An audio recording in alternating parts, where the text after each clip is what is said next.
Olá, muito boa tarde para você. Está começando o Globo Esporte, que vai te mostrar o primeiro empate do Renato Gaúcho no Flamengo. Deu um tempinho nas goleadas, né?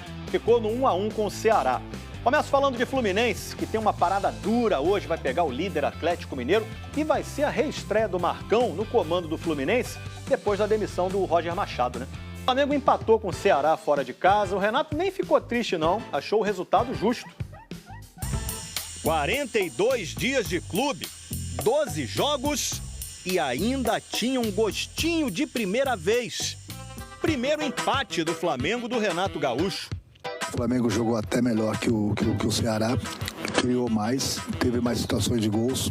Poderíamos ter sido daqui com a vitória. Para quem vinha de uma rotina de goleadas, empate não chega a ser dos melhores resultados. Mas o Renato gostou dessa primeira vez aí. Tivemos vários jogadores que não puderam jogar e mesmo assim quem entrou em campo deu conta do recado. Ele estava falando dos desfalques. Eram 5 titulares ausentes. E sem eles, o Flamengo sofreu. Vina mandou forte demais, a bola subiu. Vina isolou a primeira chance, mas na segunda mandou lá dentro. Agora com enorme categoria, na saída do Diego.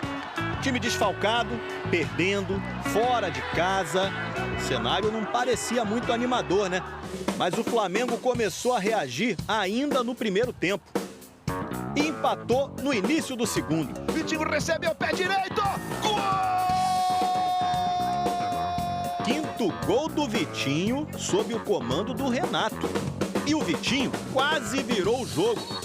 Foi quem mais finalizou na partida, 8 chutes. O Vitinho cheio de personalidade agora. Cresceu no jogo no segundo tempo, Vitinho.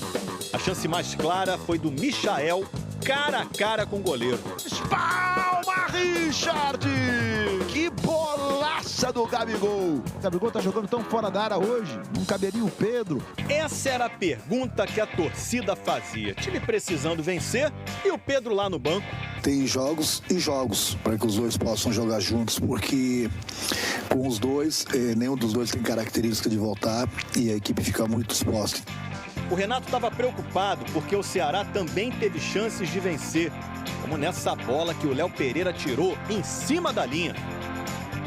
E o Pedro só entrou aos 37 do segundo tempo e no lugar do Gabigol. Pedro não teve nenhuma chance de gol e aumentou o jejum para 8 jogos sem marcar. E é um jogador novo, futuramente ele vai estar na seleção brasileira, sem dúvida alguma. 1-1. E o Flamengo está a 9 pontos do líder Atlético Mineiro. Com um jogo a menos, é verdade, mas a distância já é grande, né? A gente sabe que um pontinho depois lá na frente conta muito e a gente sai de cabeça erguida, não com o resultado que nós queríamos, mas sabemos do que a gente fez dentro do jogo.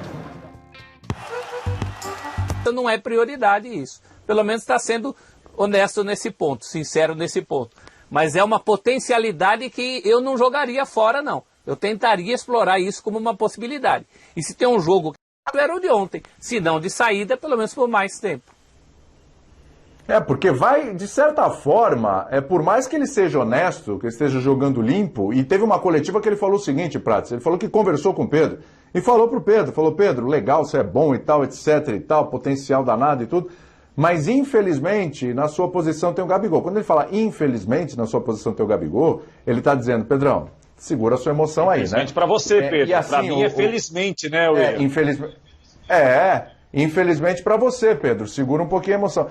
Mas, de certa forma, o Pedro entendeu durante muito tempo, e talvez ele ainda entenda, que não tem jeito, o Gabigol é o titular. E não dá nem para questionar muito isso, gente, pelo que o Gabigol... Gente, outro dia aqui estava já falando da era Gabigol no Flamengo. Pelo amor de Deus, a gente pode num dia falar da era Gabigol e depois querer que o Pedro seja titular no lugar do Gabigol. Ô, William, gostei. A possibilidade deles jogarem juntos. Parabéns, William. Gostei muito do seu comentário agora. Mas ninguém está questionando que o Gabigol é titular. Né? Não dá. Então, mas essa é a sequência aqui, Abel, que eu tô falando. Os dois, que já definiu, que já deixou bem claro, é o seguinte: com todo mundo à disposição, Bruno Henrique, Gabriel e Arrascaeta, esses 3 vão jogar. E ele tá certo, ele tá optando pela parte técnica e pela parte dos 3 se conhecerem há muito mais tempo. Ah, mas o Pedro ficou no Flamengo, o Flamengo fez um investimento alto. O Pedro ficou, não tem nenhuma garantia que ele tem de jogar. O Pedro ficou para ser mais um jogador do elenco. Ele é um jogador que jogaria na maioria dos outros times do Brasil, mas no Flamengo a posição dele tem jogadores muito acima da média. Né? Então, assim, eu não vejo nessa situação do Renato, o Renato com má vontade com o Pedro, o Renato, ele pretere o Pedro a outros jogadores melhores ou a outros jogadores que não o Pedro. Não, acho que faz parte de concorrência mesmo.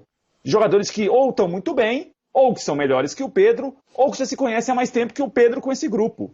Eu acho que isso faz parte, William. A discussão é válida, é normal, porque o Pedro ontem realmente poderia ter jogado mais alguns minutos, mas a partir do momento que o técnico definiu, meu time é esse, e quando ele define o campo dá razão a ele, é difícil para quem está fora. Para quem está fora, 15 minutos valem ouro. Para quem está fora, 20 minutos valem ouro. Porque talvez ele não tenha esses 15 minutos no outro jogo quando todo mundo está à disposição. É uma coisa que vai acontecer com o Pedro. Bem ou mal vai acontecer. Mas pode valer ouro pro Lázaro, pode valer ouro até pro próprio Michael, pro Vitinho e tal. Mas pro Pedro, o Pedro é um cara que já estava um pouquinho além dessa história do entra 15 minutos. Quando o Pedro foi contratado, ele já foi contratado além da história dos 15 minutos, dos 20 minutos. Mas em quais condições que ele jogava, William? Porque ele já, alguém estava fora. Porque ele já chegou... Não, ele entrava quando o Gabigol não jogava, ou substituía o Gabigol, é isso aí. E o professor falou uma coisa que é interessante. Com pouca minutagem ele resolvia mais. Mas é o que eu estou falando. Aos poucos, é uma porrada atrás da outra. Então presta atenção, vamos lá. Negócio da Olimpíada, né? Tudo bem, a obrigação do jogador maior tem que ser com o clube. De novo, a gente reclama isso com relação ao Daniel Alves, não pode mudar o discurso aqui com relação ao Pedro. Pessoal, venho humildemente aqui pedir a vocês que fortalecem o canal, deixando seu like, se inscrevendo, para estar ajudando a gente aí a crescer mais e mais. E é isso. Muito obrigado, bora pro vídeo.